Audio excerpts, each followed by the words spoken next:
What we see in terms of relationships is a very, very particular pattern. I've worked with lots of people who've been in relationships with narcissists, and it's almost like predictable what the person does and says and how they make the other person feel. So narcissism can be actually very boring because of how predictable it is. But basically what will happen is that in the early stages of meeting a narcissist, you might not realize that this person is an asshole, because narcissism is actually very attractive, and a narcissist is very good at sort of pulling you into their world. And because they think that they are so important and so amazing and so cool and so special, they kind of make you feel cool and special by association.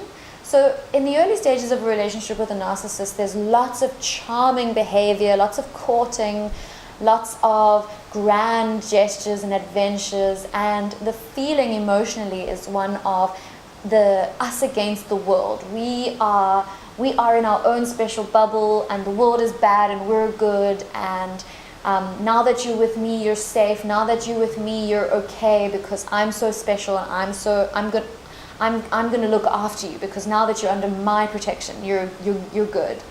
And there's something really seductive about that. And I think a lot of people, especially people who have low self-esteem or who are particularly empathic and particularly caring, get trapped in these relationships with narcissists, because the first stage is very easy to like, and then once the bad behavior starts to show, it's very hard to get out.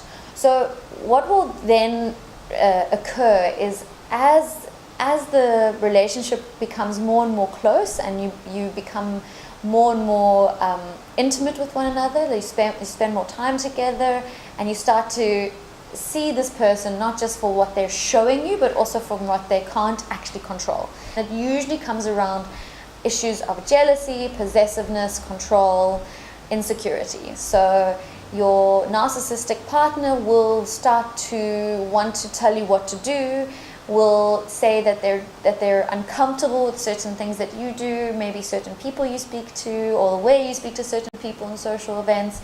But slowly and surely they will start to control the way you are and who you can talk to and how you can talk to them. And if you don't listen to them, if you don't abide by their laws, they get really upset and they throw tantrums. But they're really clever about the way they throw a tantrum. They make it out like you're the bad guy and you've hurt them. So that's the thing about narcissists. Narcissists see the world as against them, and they are the victims. They are the one that is threatened all the time. So they'll come at you with this narrative of, you don't treat me well. You need to show me more respect. You need to show me you love me. You need to prove to me that you're not like everybody else. You've got to be better than everybody else. You've got to show up in this perfect way that's going to make me feel safe. And it's at first also can be quite seductive in a way, because if someone is giving you these very serious and it's almost like they have such high standards for you, that you feel like, wow, they have such high standards, they must really be worth it. They must really be special, that they require such high standards in a relationship. Well, this person surely is worthy of me doing everything I can to show them that I'm going to be there for them.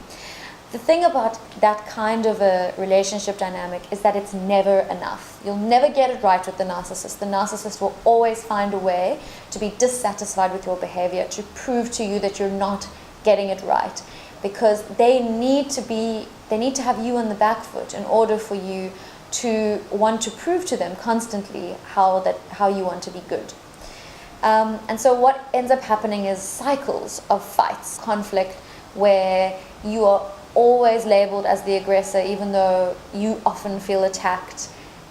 You feel unsafe, you you feel on guard, you feel hypervigilant, which is when you like notice your surroundings all the time and you're cautious because you think something bad's going to happen all the time. It's really like a captive situation. It feels like a hostage situation on some level. So these sort of things are really, really hard to get out of. And my recommendation for anyone who is in a relationship like this or thinks they might be in a relationship like this, it's really important that you get therapy. Not only because to be in a relationship with a narcissist means that there is something going on with you and your psychology as well. It's not just the narcissist's fault that you're in this situation. There's something about you that's attracted to this person. There's something about you that's attracted to this dynamic. So it's worth checking out with someone. It's worth figuring out what part are you playing.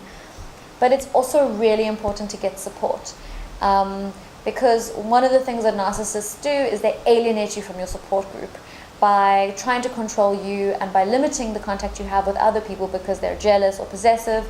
You will slowly be alienated from your support group, and the best thing you can do is to get support back. So get a therapist, speak to your friends, just involve people and include people.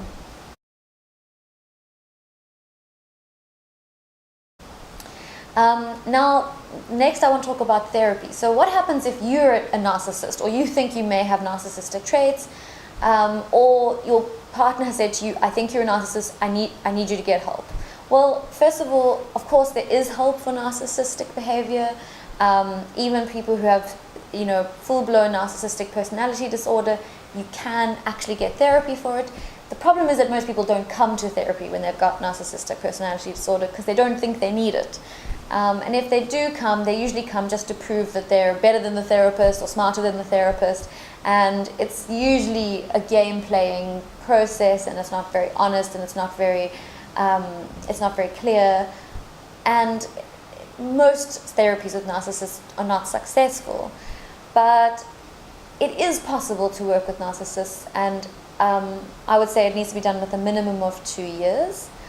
And it's a long process, and it entails building a relationship, forming trust, and sort of challenging very gently these narcissistic fantasies, and really trying to uncover the fact that underneath it all, narcissists are insecure, narcissists do not feel safe, narcissists feel unloved, unlovable, they're filled with shame, and it's so overbearing and overwhelming that it's really intolerable, and that's why they project this fantasy out onto the world.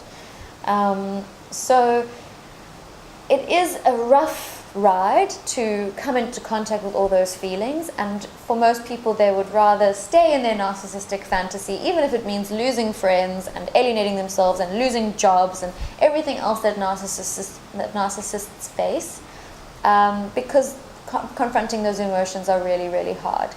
But it's not impossible. So I think that's pretty much all that I'm going to say about narcissism. I have written a whole blog post which gives a little bit more detail. It's on my website, and I would love to hear from you. Have you got some follow-up questions? Get hold of me on social media. I've got a new Instagram page. It's called On the Couch with Carly. And I'd love to hear from you. So hit me up. Cool. Bye.